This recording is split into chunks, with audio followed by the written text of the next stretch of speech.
Jamie Dimon is once again declaring war on remote work. The JP Morgan CEO told his employees to get back to the office, full-time, no exceptions, which obviously went viral. And now everyone is picking sides. However, every single person engaging in this debate is missing the point. I've analyzed performance data from over 500 companies. I've been running employee recognition programs for over 15 years. I've seen remote work, I've seen in-office work, and I figured out exactly what makes this entire debate pointless. Because, as it turns out, the companies crushing it today figured out something Dimon is overlooking, or that he simply doesn't care about. Something that has nothing to do with office buildings, commutes, or where people park their laptops. And once you see what they're doing differently, you'll understand why Dimon's $3.6 billion bet on office space is solving the problem for him, but it isn't doing anything for anyone else. But first, let's start with what actually happened, because Dimon went nuclear. So what Dimon's really describing, it isn't a universal truth. It's the world he succeeded in. A world where proximity equaled power, where climbing the ladder required being in the right rooms, and really, where men like him controlled who got access to those rooms. And that's not all. So, of course, he's doubling down on office space. I mean, the old system made him a billionaire. He's not defending performance. He's defending the conditions that made his rise possible while he pulled the ladder up behind him. And he wasn't done there. He called remote work advocates naive and said companies going fully remote would regret it in 5 years.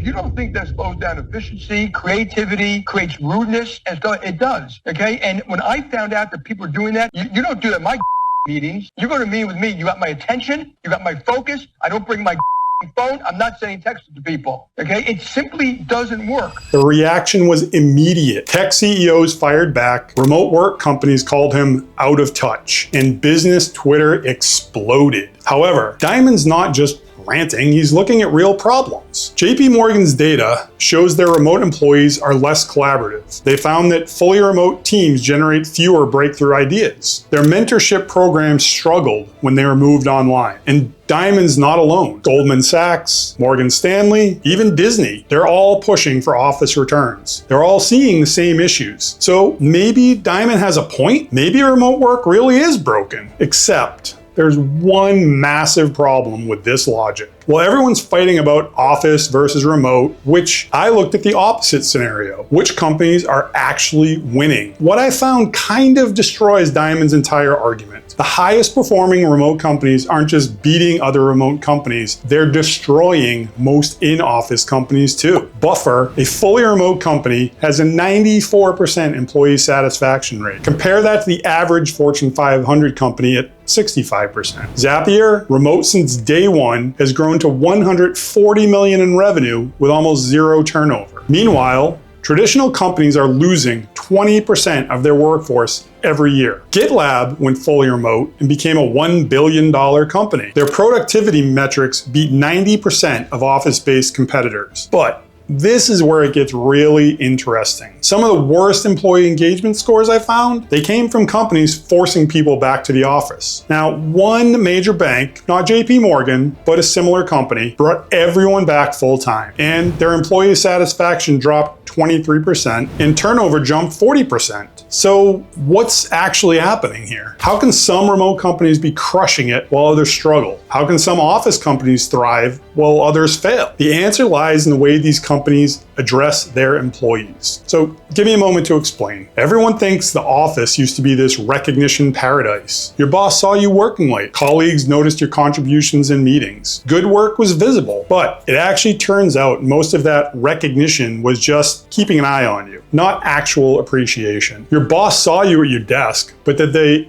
actually consistently say great job? Your colleagues noticed your work, but did they follow that up with any meaningful feedback? If you ask most employees, the answer is going to be no. The office created visibility, which is one part of the equation, but it lacked the recognition. Dimon keeps talking about visibility because that's how his generation got noticed. by being seen, not by actually providing value. And that's the problem. This guy is romanticizing an era where recognition was accidental, inconsistent, and really reserved for the chosen few. This is why even before COVID, employee engagement was broken. Gallup found that 70% of office workers felt disengaged, and that was when everyone was physically present. The office didn't solve the recognition problem, it masked it with the illusion of visibility. So, when companies went remote, they didn't lose a great recognition system, they lost the illusion that being present equals better performance and more engaged employees. On the other side, companies succeeding remotely figured this out fast. They realized they needed to build actual recognition systems instead of just relying on people being in the same building. Let's take Buffer as an example. When they went remote, they didn't just move meetings online. They completely changed how people got recognized. Every week, team members would share wins in a company-wide Slack channel. Managers give feedback within 24 hours of good work. Peer recognition happens in real time, visible to everyone. This makes people feel more seen working from home than they ever did in the office. Or let's take a look at Zapier. They created recognition rituals, which are basically daily check-ins where achievements get celebrated, monthly showcases where behind-the-scenes work gets highlighted, and quarterly reviews that focus on how impactful something was. These employees didn't just feel productive, they felt value. Now, compare that to companies like JP Morgan. They brought people back to the office, but they didn't do anything about changing the recognition system. Sure, the people are physically present, but do they really feel seen? Do they know their work matters? Do they get feedback when they do something great? For most employees, the answer is no. This is why Diamond's $3.6 billion office investment won't fix his problem. You can put people in the most beautiful building in the world, but if they don't feel recognized for their work, they're still going to be disengaged. Diamond thinks headquarter equals culture, but culture isn't built by marble lobbies in executive dining rooms. It's built by leaders who make people feel seen. And this is the part he just doesn't grasp. You want proof this is the real issue? I mean, let's look at the data. Companies with strong recognition systems, whether remote, hybrid, or in office, show identical patterns. There's 31% lower turnover, 37% higher productivity, and 3 times better employee satisfaction. So really, location doesn't matter at all. I've found companies thriving in every model, and what do they all have in common? Systems that make their people feel valued for their work. This future isn't being written by CEOs trying to resurrect the past. It's being written by leaders who understand people don't stay because of where they sit. They stay because they're seen. So, to me, the future of work isn't about where you sit, but about how you make people feel at work. While CEOs like Diamond are still figuring this out, Gen Z has already cracked this code. They're refusing to work like boomers, and the data shows they are absolutely right. See why in this video right here.